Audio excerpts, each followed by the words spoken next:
علیہ السلام کو فرمایا کہ موسیٰ اس کو اس بستی سے نکال دو.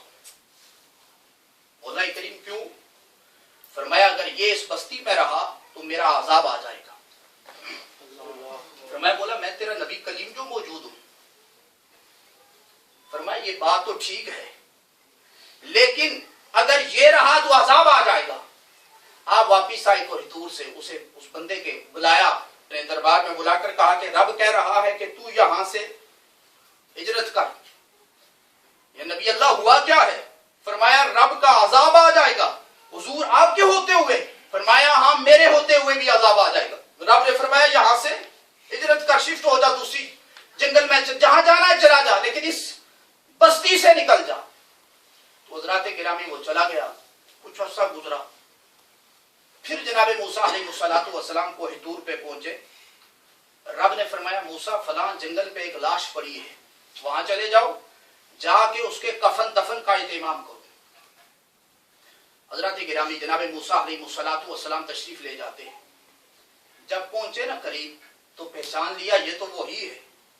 تو یہ تو وہی بندہ ہے، وہی شخص ہے جس کے لیے رب نے فرمایا تھا کہ اس بستی سے نکال دو. عجیب معاملہ ہے، عجیب انقلاب آ گیا ہے. آپ اسے لے آئے، اس کے کفن دفن کا اہتمام فرمایا کیونکہ رب کا حکم تھا. آپ نے رب کے حضور پوچھا ہے اللہ جی معاملہ کیا ہے، وجہ کیا ہے؟ تو اللہ تعالیٰ نے فرمایا موسیٰ وجہ نہ پوچھ، میں اسے نہیں دیکھ رہا ہوں، میں تو آمینہ کے لال کو دیکھ رہا ہوں.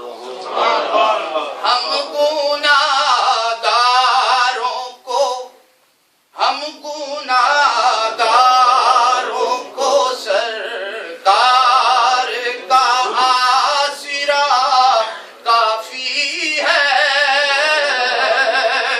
کیونکہ ہمیں سہارا جناب مصطفیٰ کریم کا کافی ہے.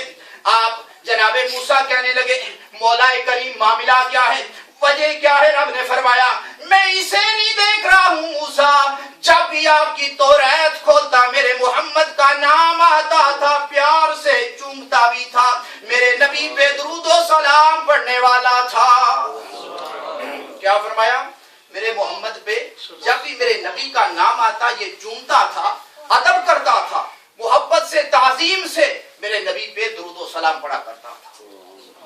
آج سنی کر درود و سلام پڑھ لے، وہ چوم کر آنکھوں سے لگا لے، اس پہ فتویٰ لگ دیتا ہے. لیکن آؤ جناب موسیٰ کا امتی ہو لیکن میرے مصطفیٰ کریم سے پیار کرنے والا ہو، رب اسے بھی جہنم کی طرف نہیں جانے دیتا ہے. فرمایا موسیٰ ٹھیک ہے، ساری بات ٹھیک ہے لیکن اسے دیکھوں جب میں اپنے محمد عربی کو دیکھوں. میں نے اسے اس لیے بخشا ہے کہ محمد الرسول اللہ صلی اللہ علیہ وسلم کی خاطر جب بھی آپ کی کتاب کھولتا میرے محمد کا نام آتا، محبت سے چومتا بھی تھا، میرے نبی پہ درود و سلام بھی پڑھتا تھا. کیونکہ سرکار نے خود فرمایا نا جس کے سامنے میرا نام لیا جائے اور مجھ پہ درود و سلام نہ پڑھے اس جیسا کوئی بخیل بندہ نہیں ہے. وہ بہت بخیل شخص ہے جس کے سامنے میرا نام لیا جائے اور مجھ پہ درود و سلام نہ پڑھے. تو حضرات گرامی اس شخص کی جو بخشش ہوئی، بنی اسرائیلی ہے، جناب موسیٰ علیہ السلام کا امتی ہے، لیکن بخشش کا ذریعہ کیا بنا؟ جناب مصطفیٰ کریم کی محبت بنی، حضور کی میلاد کی عظمتیں بنی. تو حضرات گرامی اور پھر جناب موسیٰ کلیم اللہ اور حبیب اللہ میں فرق کیا ہے؟ کلیم اللہ وہ ہے جو کوہتور پہ جائے اور ایک درخت سے آواز آئے، اس درخت سے آواز جو آئے رب اس درخت میں سے آپ سے ہم کلام ہو. جو درخت کے پاس خود جائے وہ کلیم اللہ ہے، اور جس کی بارگاہ میں درخت چل کے آئے وہ حبیب اللہ ہے. ایک شخص حضور کی بارگاہ میں حاضر ہوا، آ کے کہنے لگا یا رسول اللہ صلی اللہ علیہ وسلم، آقا وہ فلاں درخت اگر آپ کی بارگاہ میں آ جائے نا میں بھی کلمہ پڑھ کے مسلمان ہو جاؤں گا. میرے سرکار نے فرمایا یہ کون سی بڑی بات ہے، جا اس درخت کو کہہ کہ تجھے محمد رسول اللہ نے بلایا ہے. میں خود نہیں جاتا کیونکہ درخت کے پاس جو جاتا ہے اور درخت سے جو آواز آتی ہے، جو درخت کی آواز میں اس آواز سے رب کی آواز آتی ہے، جو گفتگو کرتا ہے وہ کلیم اللہ ہے، میں اللہ کا حبیب اللہ.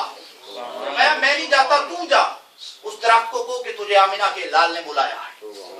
حضرات گرامی، وہ شخص جاتا ہے اس درخت کو کہتا ہے کہ تجھے سرکار نے بلایا ہے۔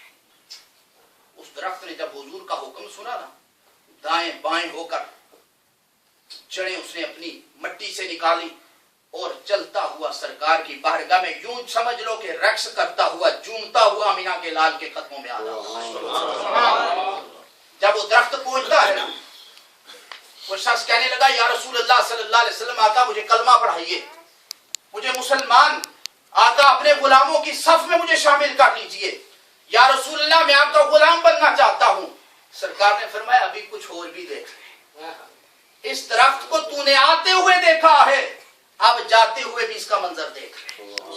حضرات گرامی، آپ نے دیکھا ہے کہ جہاں بھی درخت جڑوں سمیت اکھڑ کے باہر آ جاتا ہے، کبھی آپ نے دیکھا اس کیفیت پہ کھڑا ہوا ہے؟ نہیں کھڑا ہوتا ہے، لیکن وہ درخت خود نہیں آیا تھا، سرکار کے حکم پہ آیا تھا۔ سرکار نے فرمایا اب چلا جا، جا کر واپس اپنے مقام پہ چلا جا۔ اب وہ عرابی وہ شخص دیکھ رہا ہے، وہ دیہاتی بدو دیکھ رہا ہے کہ وہ شخص جو سرکار کے حکم پہ آیا تھا، سرکار نے فرمایا چلا جا، اپنے الٹے پاؤں واپس گیا، کیونکہ محبت کے قرینوں میں پہلا قرینہ ادب ہے۔ جس نے ادب کیا اسی نے منزل پائی۔ با ادب با مراد، بے ادب بے مراد۔ بے ادب کو کچھ نہیں ملتا ہے۔ حضرات گرامی، جس کو جو ملا ہے ادب سے ملا ہے، محبت سے ملا ہے، عشق سے ملا ہے۔ درخت اپنے مقام پہ پہنچا، پھر اسی کیفیت میں ہو کر ایسا ہو گیا کہ جیسا اس زمین سے باہر آیا ہی نہیں تھا۔ سبحان اللہ۔ اس نے پڑھا اشہد ان لا الہ الا اللہ واشہد ان محمد رسول اللہ پڑھ کر حضور کی غلامی میں آ گیا۔ تو حضرات گرامی، یہ کیا ہے؟ یہ آمینہ کے لال کی عظمتیں ہیں، یہ سرکار کی برکات ہیں، ایسی عظمتیں ہیں، ایسی برکتیں ہیں۔ ارے جس نے جو بھی اس دربار سے مانگا ہے رب نے اسے عطا